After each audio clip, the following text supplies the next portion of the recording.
Bonjour Vincent. Bonjour Guillemette. L'actualité récente du prélèvement à la source nous conduit à valoriser une offre de la branche du recouvrement, le titre emploi-service entreprise. Est-ce que, Vincent, avant de parler de l'avenir, vous pourriez revenir sur l'origine du TES ?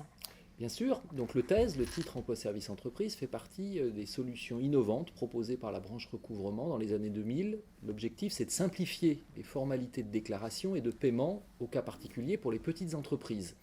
L'idée est de répondre à la préoccupation des pouvoirs publics pour faciliter les démarches administratives liées à l'emploi de salariés et donc de faire gagner du temps aux employeurs dans la gestion de leur personnel. Ainsi, le TES est une solution qui est adaptée pour des employeurs qui n'ont pas de logiciel de paye, notamment interfacé avec la DSN, ou qui n'ont pas recours à un expert comptable. Et à qui s'adresse-t-il précisément le TES ? Alors le TES s'adresse aux entreprises de France métropolitaine qui relèvent du régime général sous réserve de deux prérequis. D'une part la taille de l'entreprise, puisque le TES est réservé aux entreprises de moins de 20 salariés et l'ensemble de leurs salariés doivent être gérés dans le dispositif. Et d'autre part, certaines situations particulières ne peuvent pas être gérées dans le TES. Sont notamment concernés certains salariés dont les cotisations sont calculées sur des taux réduits, des stagiaires, en fonction de la gratification et du montant de celle-ci, et puis des exonérations particulières liées à l'aide à domicile, aux jeunes entreprises innovantes, ne fonctionnent pas dans le TES. Comment cette offre est-elle gérée au sein du recouvrement ? Concrètement, il y a 2 centres nationaux aujourd'hui qui assurent la promotion du dispositif et qui gèrent les formalités d'adhésion. Ces centres sont rattachés aux URSSAF d'Aquitaine et d'Île-de-France. Leur mission est de vérifier que les conditions d'accès au TES sont remplies. Ils assurent également le calcul des cotisations qui sont dues, l'émission des bulletins de salaire pour les salariés, et ces 2 centres sont spécialisés par secteur d'activité en fonction des conventions collectives notamment. L'employeur qui adhère au dispositif voit son compte ensuite géré dans le système V2 classique à l'URSSAF du domicile où il est situé, comme un compte classique finalement du régime général avec certaines particularités liées notamment à certaines dates d'échéance et de paiement des cotisations. En Rhône-Alpes, c'est le secteur CTC du site du Rhône qui gère les comptes TES. Voilà.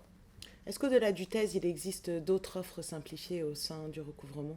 Alors oui, le TES s'est inscrit dans une démarche de plusieurs années qui correspondait à une volonté de simplification portée par la branche recouvrement en direction de certaines catégories de cotisants.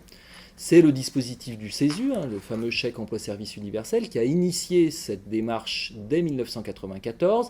C'était à l'époque une vraie innovation de rupture au bénéfice des particuliers qui utilisaient les services à la personne avec un salarié à domicile, puisque le particulier adressait en un lieu unique un minimum d'informations pour déclarer son salarié et le Centre national CESU faisait tout le reste, à savoir calculer les cotisations, adresser le bulletin de salaire au salarié, adresser l'attestation fiscale en fin d'année à l'employeur et bien évidemment prélever les cotisations. Le succès du CESU a entraîné le développement d'autres offres du même type, Page emploi pour les employeurs d'assistantes maternelles, le chèque emploi associatif pour les associations, Impact emploi pour les associations mandataires et donc le TES pour les petites entreprises. Pour mémoire, ce sont les organismes de Rhône-Alpes qui ont quand même largement contribué au développement de ces offres, l'URSSAF de Saint-Étienne à l'époque pour le CESU et celle de Lyon pour le TES. Quels sont les points communs justement entre ces différentes offres ? Il y a globalement 4 caractéristiques communes. D'une part, ces offres sont gratuites. D'autre part, elles constituent un interlocuteur unique pour le cotisant et qui assure et prend en charge un certain nombre d'opérations pour son compte, le calcul des cotisations, la réalisation du bulletin de salaire et bien évidemment la relation de service pour accompagner l'utilisateur. Cette relation de service, troisième caractéristique, elle se fait principalement en ligne avec des services sur Internet qui permettent d'effectuer les obligations sociales, mais aussi d'accéder à un certain nombre de documents, tant pour l'employeur que ses salariés. Et enfin, les centres nationaux assurent les liaisons avec l'ensemble des organismes de protection sociale obligatoires pour le compte de l'employeur finalement.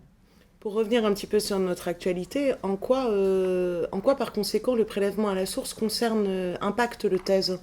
Alors, on a vu dans l'actualité récente, en effet, une promotion forte du TES pour essayer d'apporter une solution de simplification pour les petites entreprises. On est donc en cohérence avec cette finalité de simplicité pour les employeurs, puisqu'en effet, le taux de prélèvement à la source de l'impôt sur le revenu des salariés qui qui sont déclarés par un employeur adhérent au TES, ce taux sera intégré dans le dispositif TES. C'est-à-dire que l'URSSAF déduira le montant de l'impôt sur le revenu du montant du salaire net et reversera la somme directement à la direction des finances publiques. Le salarié aura l'information sur le bulletin de salaire qui est réalisé par le TES et l'employeur aura l'information du salaire, du fameux supernet à reverser à son salarié, le TES s'étant occupé des calculs nécessaires. Merci beaucoup Vincent pour ces précisions. Avec plaisir. À bientôt.